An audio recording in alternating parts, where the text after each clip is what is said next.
What is going on, everybody? I am back today to talk about a movie that is coming out very soon that I got the opportunity to check out early. And this film is going to be releasing on October 25th in select theaters and on VOD. And I read the premise of this movie, and it sounded exactly like it was going to be up my alley. A horror comedy about a young kid who wants to make a movie. There are zombies involved. I always love watching movies about aspiring filmmakers because, as someone who went to film school later in my life, I already had a college degree and went to film school. I always have such an admiration for people who want to pursue creating art because it's very difficult to make a movie. It's very hard to do, to get actors together, people to work on set, executing a script, writing a script, just everything that goes into creating a film is so incredibly difficult. And so it takes a lot to make a movie. And I always really respect indie filmmakers who don't have huge budgets to create content when you can feel the passion in their project.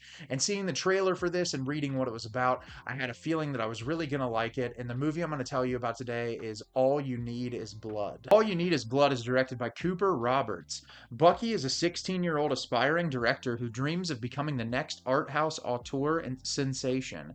After a strange meteor crash lands in his backyard and turns his deadbeat father into a brain-eating zombie, Bucky and his friends seize the opportunity to create the ultimate horror flick starring his undead dad. So I was very excited to watch this movie. I've been looking forward to it since I saw the trailer, and I thought this movie was awesome. It's incredibly charming, it's funny, and I really like the message of the movie and just like pursuing your passion, especially when it comes to filmmaking. But there's also a nice story about family incorporated here, and I really like the way that it looks at art and how at a young age the way that we perceive art and how our thoughts on art can change. And so there's a lot going on in this movie, and I really respect what was accomplished here, and I'm looking forward to telling you about it today. In the movie, we are introduced to Bucky, who is a young kid that wants to be the next big filmmaker, and his inspiration is one of the biggest art house filmmakers that's out there, and he and his friend are constantly making movies together. And we learn early on in the film that his mother has passed away and that he's living with his father. His father is an alcoholic. We constantly see him passed out drunk on the couch. And Bucky is trying to come up with his next big idea for a movie. And one day, this meteor hits in the backyard. And while out there exploring, the father goes outside, touches it, and it turns him into a zombie. And so Bucky is distraught by this. But after some thought, he's like, how can I take advantage of this? Let's make a movie with my zombie dad. And the entirety of the film is Bucky and this group of people coming together to make a zombie movie. So like I said, I really enjoyed this movie a lot. You can very much feel the passion and the love that went into every single scene in this movie. And for starters, I just want to talk about the performances. I really enjoyed all of the casting choices in this movie. What I like so much about this film is that each and every character has a very distinct personality, and every time they're on screen, it's not just like a side character. You can feel that there was a lot of intentionality and purpose with every single person in this film, which is something that I don't feel like every movie has. You'll have a lot of characters in a film that will be brought on screen, and sometimes you have throwaway characters. But in this, even the characters that aren't on screen for long periods of time, whenever they are on screen, they take advantage of that screen time. And it's something that I really appreciated. There were so many moments with characters that aren't necessarily in the movie very long that I just found to be incredibly charming. And I think that's just a testament to making sure that you get actors that can execute what you want with your script. And I think that everyone here does a really fantastic job. The practical effects in this movie are awesome. They look fantastic. There's some gnarly, really grisly looking practical effects.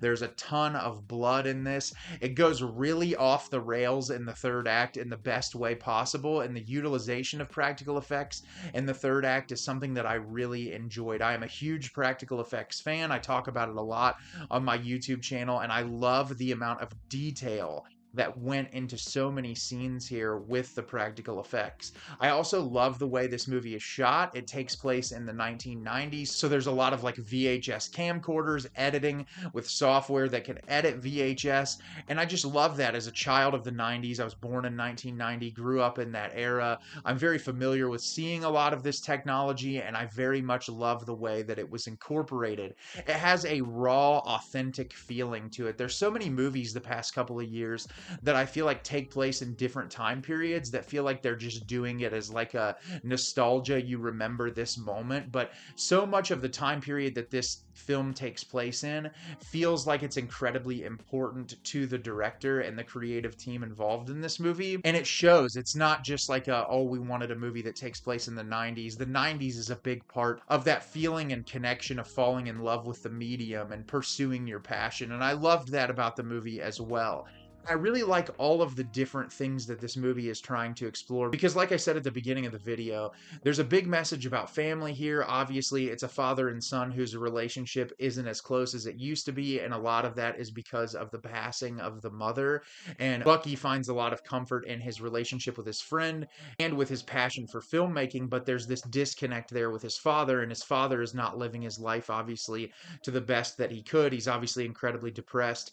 And I think the way they handle those family dynamics is really great. And I love the movie and its relationship to filmmaking as a whole because Bucky is very pretentious at the beginning of the movie, and he very much is like, I have my mind set on what I want to make. He wants to make a zombie movie with no blood, no guts, no gore, saying something much bigger. But the film moves into the direction of a message of like, there's nothing wrong with loving all different kinds of art, and there's nothing wrong with trying different kinds of art. And I think that's really interesting because when I was growing up, obviously, like I said, I went to film school, but when I was growing up, I listened to very specific music and liked to watch very specific kind of movies. And I feel like over the years, I'm 34 now, and the older that I get, the more my tastes expand and the more I want to try and listen to different music and watch different movies.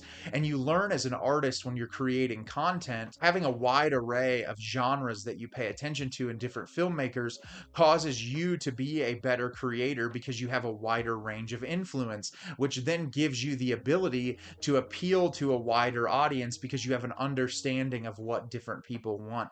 And I really like the direction that this movie goes into with that topic and kind of like Bucky's opinion changing throughout the film as to what can make great art. And I think that's a really important message to have. And aside from that, the movie is just very funny. There's a lot of really great gags on screen with the practical effects that I really enjoyed. There's some things with specific characters that repeat throughout the movie that I found to be really funny. And I think the chemistry that the actors have on screen is what really makes the movie a fun watch. There's just little quirky elements throughout the film that really make it easy to immerse yourself in. And it's about an hour and 40-minute runtime, and it's a really easy, breezy watch because of just how charming the movie is. And that's what I appreciated about it. It felt like something from a very different era, which is a big compliment. I really enjoyed it a lot. And I think that if you're a fan of indie filmmaking or zombie movies or just DIY filmmaking in general, you're really going to like this because for an indie film, it looks great. There's a ton of heart involved, and I'd highly recommend on October 25th when this drops on VOD and in select theaters that you check it out as soon as you can. So have you seen All You Need Is Blood? Did you love it? Did you hate it? Leave me a comment down below and let me know what you thought.